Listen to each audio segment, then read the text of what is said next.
Assalamualaikum warahmatullahi wabarakatuh. Waalaikumsalam warahmatullahi wabarakatuh. Baik, sebelum pembelajaran dimulai, terlebih dahulu kepada ketua kelasnya dipersilakan untuk memimpin doanya. Baik, sebelum kita memulai pelajaran hari ini, ada baiknya kita berdoa menurut agama masing-masing. Berdoa dimulai. Berdoa selesai. Sebelum pembelajaran dimulai, Ibu akan mengabsensi satu persatu. Sebelumnya di sini yang tidak hadir berarti 5 orang ya. Nanti buat teman-temannya atau sekretaris, baik ketuanya, mohon diberitahukan kembali kepada teman-temannya agar mengikuti pembelajaran. Jika ada yang tidak hadir, mohon konfirmasi. Baik, Bu. Ya. Meskipun kita masih di tengah pandemi, kita harus tetap semangat dan tetap menjaga 3M. Jika keluar, kalian harus memperhatikan protokol kesehatannya. Baik, sebelum Ibu memulai pembelajaran, akan diberikan ice breaking. Sudah siap semuanya biar konsentrasi kalian tidak kemana-mana ya, karena hari sudah siang. Saya mau makan. Aduh, ini kurang jemput nih. Saya mau minum. Ya, lebih dipercepat lagi ya. Pengen tahu nih. Makan. Saya mau minum. Saya mau minum. Ya, masih ada nih. Saya mau makan.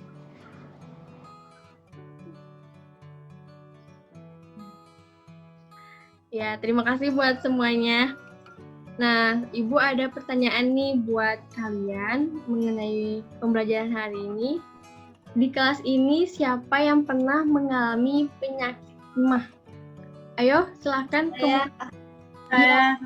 Kaila Hani. Siapa lagi? Saya. Dimas. Ya, Dimas. Pertanyaan selanjutnya, apa yang Dimas rasakan ketika mengalami sakit mah? Boleh di... Perutnya perih.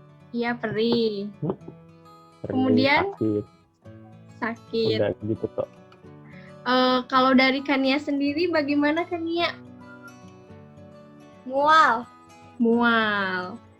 Selain mual, ada lagi? Kembung. Apa yang menyebabkan penyebab penyakit tersebut? Kira-kira apa? Kok bisa ya saya sakit mah? Telat makan. Ya, telat makan. Ada lagi? Minum kopi.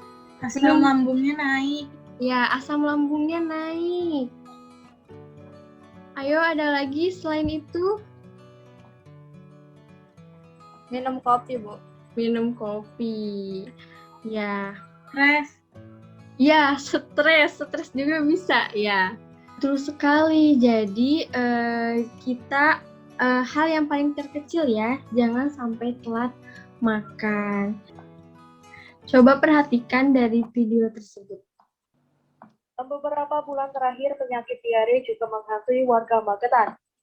Berdasar data Dinas Kesehatan setempat, tercatat saat ini ada sebanyak 3.517 warga Magetan mengalami diare. Dari jumlah tersebut, sebanyak 1.015 merupakan balita dan anak di bawah umur.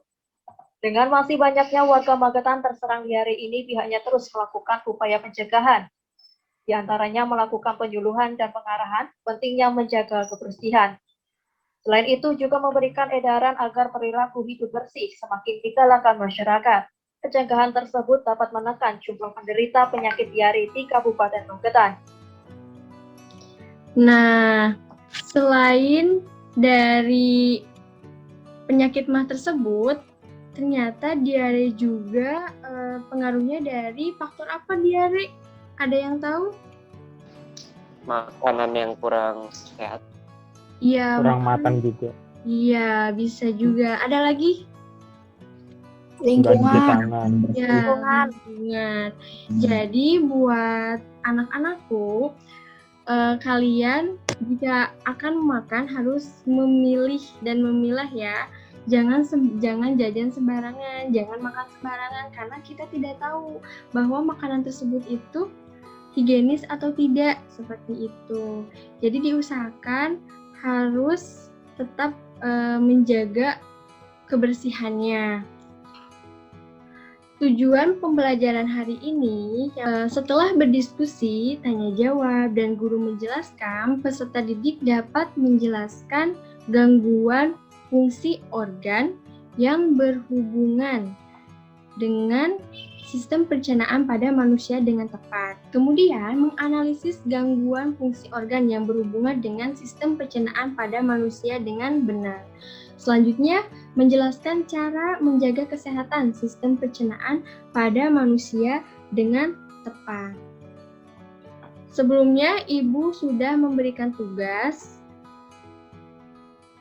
kepada kelompok biru, kelompok orange, kelompok cross, dan kelompok hijau. Pembelajaran hari ini mengenai gangguan pada sistem pencernaan manusia. Kira-kira apa aja nih gangguan yang terjadi pada sistem pencernaan? Nah, yang pertama ini ada disfagia, diare, konstipasi, wasir, apendisitis, MAH, sirosis hati, dan GERD. Dari kelompok yang pertama tampil yaitu kelompok biru. Kelompok biru sudah siap? Ya, Siap.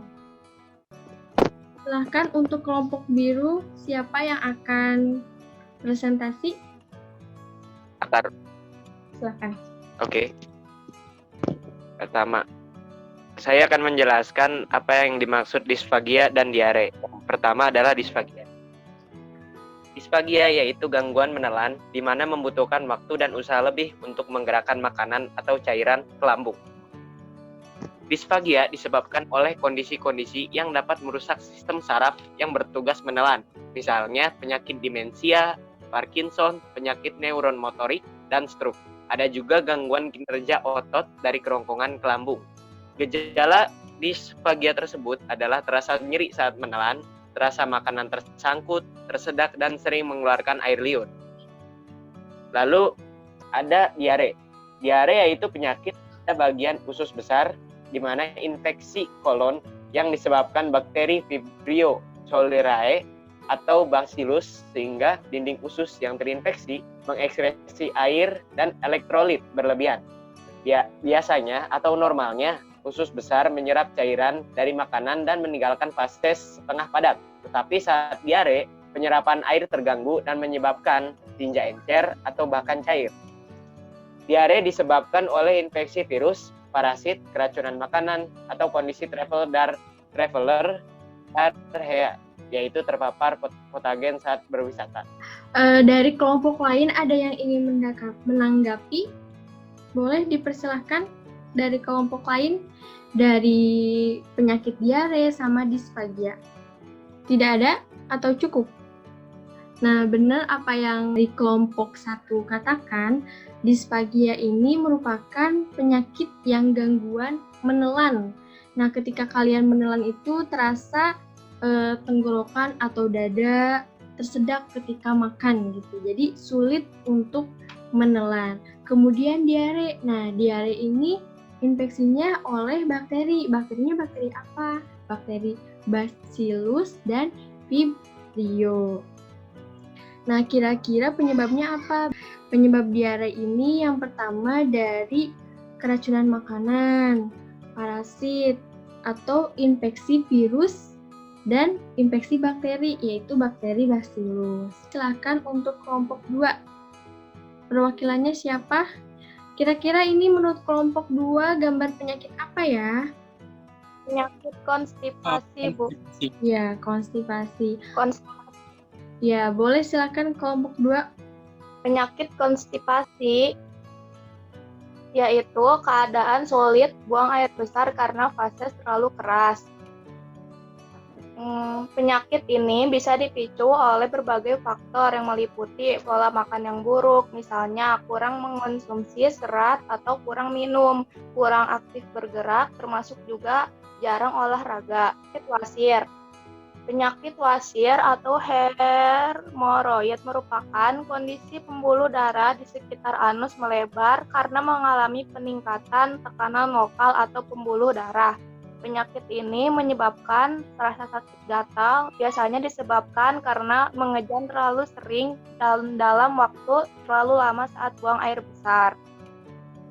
Ambien terbagi menjadi dua jenis, yaitu eksternal hemoroid atau muncul di luar anus dan internal hemoroid atau muncul di dalam saluran rektum. Ya, terima kasih untuk kelompok 2. Silahkan ada yang ingin ditanyakan untuk kelompok 2 dari konstipasi atau yang sering disebut dengan sembelit atau ambien. Ayo, silahkan. Untuk kelompok yang lain, ada yang ingin ditanyakan nggak? Siapa di sini yang pernah mengalami ambien atau sembelit? Jika kita mengalami sembelit, buang air besarnya itu bisa jadi 3 kali atau kurang dari 3 kali dalam seminggu. Nah, buat anak-anakku, jangan lupa mengkonsumsi sayur-sayuran. Daryl ingin bertanya tidak, Daryl? Sebelum lanjut ke kelompok lain? Ayo Bu, silakan Bu, lanjut aja. Selanjutnya, kelompok 3 dipersilakan. Ini kira-kira penyakit apa? Penyakit appendicitis atau usus buntu. Ya, usus buntu. Appendicitis adalah peradangan mukosa appendix yang kemudian meluas, menimbulkan gejala nyeri abdomen akut pada kuadran kanan bawah. Gejala utama pada penyakit usus buntu ini yaitu nyeri yang disebut kolik abdomen, dapat disertai dengan demam, mual, dan juga berat. Peradangan pada usus buntu terjadi saat usus buntu mengalami penyumbatan akibat injak, benda asing, atau bisa pula kanker. MAH adalah penyakit yang mengganggu sistem pencernaan lambung. Penyakit MAH terjadi karena produksi asam klorida yang berlebihan di lambung karena faktor psikis atau bakteri Streptococcus. Tingginya kadar asam lambung dapat disebabkan oleh makanan yang terlalu asam atau pedas, kopi yang mengandung kafein maupun alkohol. MAH juga dapat disebabkan oleh rasa lelah kerja, ketegang yang berlebihan, stres, infeksi bakteri, makanan yang tidak teratur, dan mengonsumsi makanan yang terlalu pedas ataupun asam. Ayo, ada yang ingin ditanyakan? Atar ingin bertanya, Atar? Enggak. Perhatikan, lambung sehat dengan lambung yang tidak sehat. Nah, hal terkecil saja jika tidak makan akan merasa perih. Apalagi jika setiap harinya makannya itu telat. Lihat, perbedaannya sangat drastis ya, lambung sehat dengan lambung yang tidak sehat. Harus sayang kepada lambung. Jika kalian udah terkena penyakit MAH, maka lambung kalian itu seperti halnya gambar ini. Bagaimana Bu caranya? Nah, caranya kita harus menjaga pola makan. Nah, selanjutnya untuk kelompok terakhir. Jadi sirosis hati ini adalah penurunan fungsi hati yang ditandai dengan histopatologi. Perubahan tersebut menyebabkan meningkatnya tekanan darah pada vena porta. Dapat dilihat dari gambar ini, ada 2 hati, yang satu itu hati yang normal dan satunya lagi hati yang terjangkit sirosis. Penyebabnya disebabkan dari virus hepatitis B maupun C, dan alkohol yang tinggi juga dapat menyebabkan kerusakan pada sel hati. Awalnya orang yang mengalami ini akan merasakan kelelahan, lemas, penurunan berat badan, dan terjadi penyakit kuning. Selanjutnya untuk GERD atau gastroesophageal reflux disease. Ini adalah penyakit kronis pada sistem pencernaan. GERD terjadi ketika asam lambung naik kembali ke esofagus atau kerongkongan. Hal ini dapat menyebabkan terjadinya iritasi pada esofagus. GERD juga disebabkan karena kelemahan atau kegagalan relaksasi dari cincin yang bertugas mengatur proses buka tutup pintu yang menghubungkan esofagus bawah dengan lambung. GERD dapat dicegah dengan banyak cara, tetapi yang paling penting adalah dengan mengubah pola hidup atau gaya hidup. Yang dapat dilakukan seperti menurunkan berat badan, karena jika kelebihan berat badan itu dapat meningkatkan terjadinya GERD. Yang kedua, berhenti merokok, dan juga menghindari terjadinya stres. Dan makanan dalam porsi yang kecil juga membantu untuk mengurangi GERD. Selanjutnya, menghindari makanan dan minuman yang memicu asam lambung seperti alkohol, kopi, coklat, asam, dan makanan berlemak atau pedas. Hindari juga pakaian ketat, terutama di sekitar perut. Dan yang terakhir, hindari penggunaan obat-obat yang dapat meningkatkan resiko terjadinya GERD. Sekian, terima kasih. Ya, ada yang ingin ditanyakan? Silahkan untuk kelompok 1, 2, dan 3. Kenapa ya adanya terjadinya GERD? Tadi sama Kori udah dijelaskan. Ayo, silahkan, ada yang ingin ditanyakan? Ternyata pada penyakit GERD ini, apalagi wanita ya, jangan sampai memakai pakaian yang ketat gitu. Ternyata dapat menyebabkan penyakit tersebut seperti itu. Dan pola makan juga tentunya dari setiap penyakit, apalagi mengenai sistem pencernaan ya, kita harus menjaga pola hidup sehat. Ada yang ingin ditanyakan sebelum kita lanjut ke games? Ibu boleh nanya gak? Boleh. Tapi materinya tentang materi kelompok aku. Boleh, Kinaya.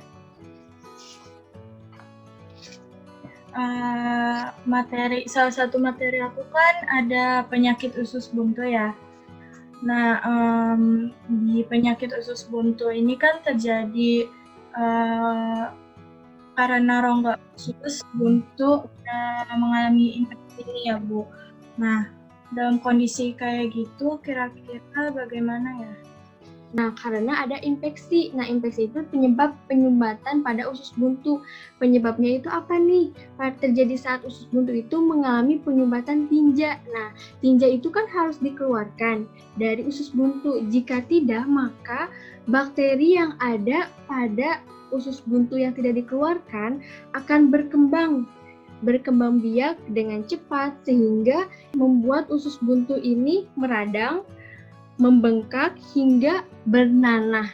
Nah, maka dari itu kembali lagi nih, kita harus menjaga kesehatan dan pola hidup.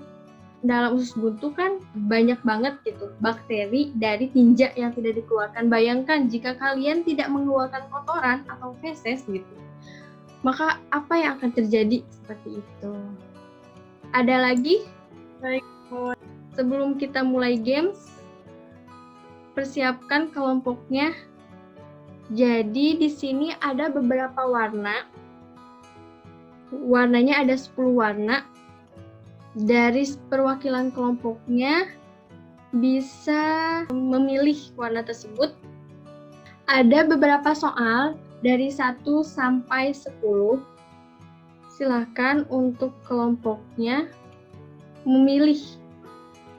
Saya acak ya. Dari mulai kelompok 2. Warna pink. Warna pink. Kelompok 2 warna pink ya. Untuk kelompok 4 warna biru. Biru. Untuk kelompok 3 warna merah, Bu. warna merah. Untuk kelompok 1 Kuning ada, kuning. kuning ada kuning. Ya. Sudah siap semuanya? Silahkan untuk kelompok 1 warna kuning. Nomor 2, gejala utama pada penyakit ini, nyeri pada perut, dapat disertai dengan demam, mual, dan muntah. Kira-kira apa ya? Asam lambung, Bu. Asam lambung. Kelompok 1 skornya masih 0. Kemudian ya, kelompok 2 dengan warna pink akan menjawab soal nomor 1. Sudah siap? Sudah. 1 ya.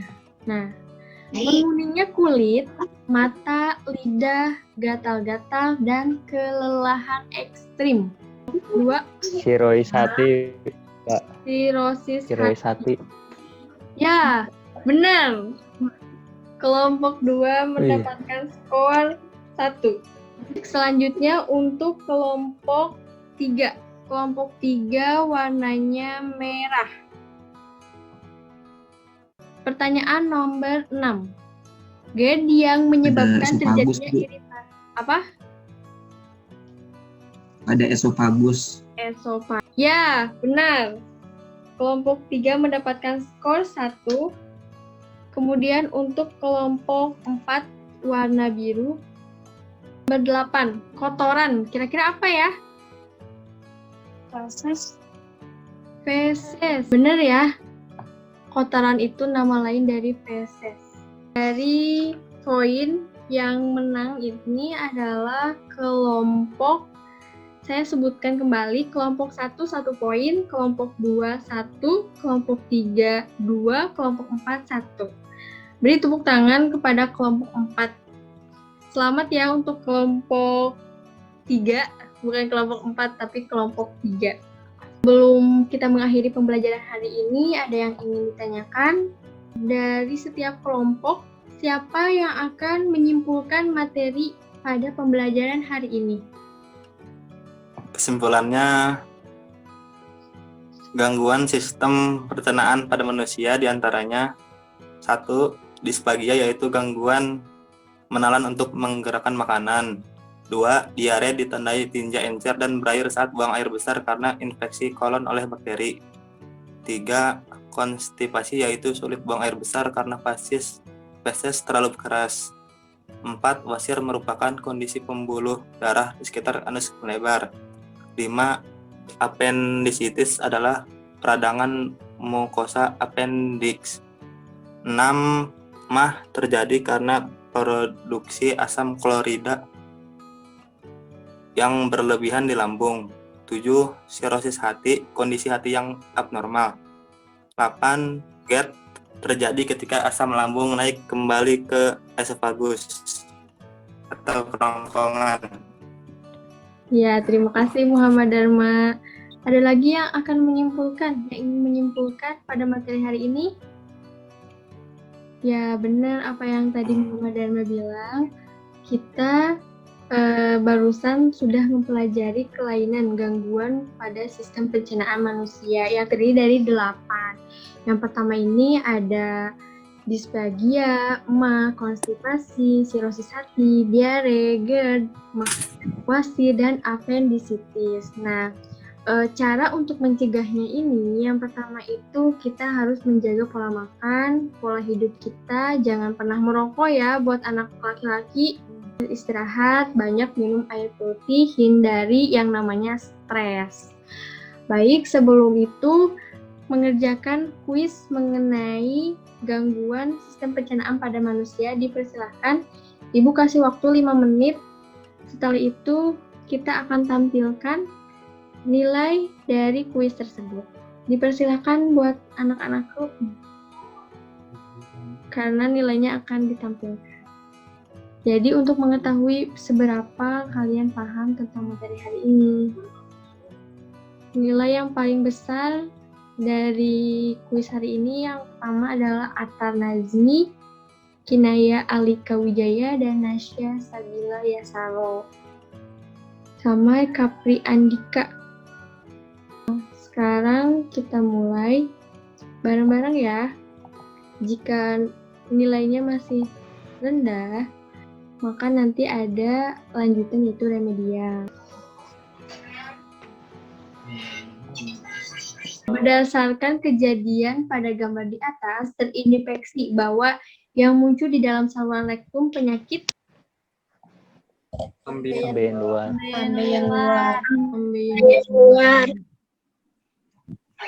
Ya, benar. Tugas pada minggu hari ini yaitu membuat mind mapping ya. Mind mapping mengenai gangguan sistem pencernaan pada manusia. Untuk pertemuan selanjutnya yaitu mengenai respirasi. Pesan dari Ibu, tetap semangat. Meskipun kita di tengah pandemi harus sering belajar, apalagi biologi harus rajin membaca dan memahami. Seperti itu. Tetap berkarya dan menjadikan yang lebih baik lagi untuk diri kita sendiri. Sebelum pembelajaran ditutup, terlebih dahulu kita berdoa dulu. Silakan kepada ketua kelasnya untuk memimpin doanya terlebih dahulu. Ya, sebelum mengakhiri kegiatan hari ini, ada baiknya kita berdoa menurut agama masing-masing. Berdoa dimulai.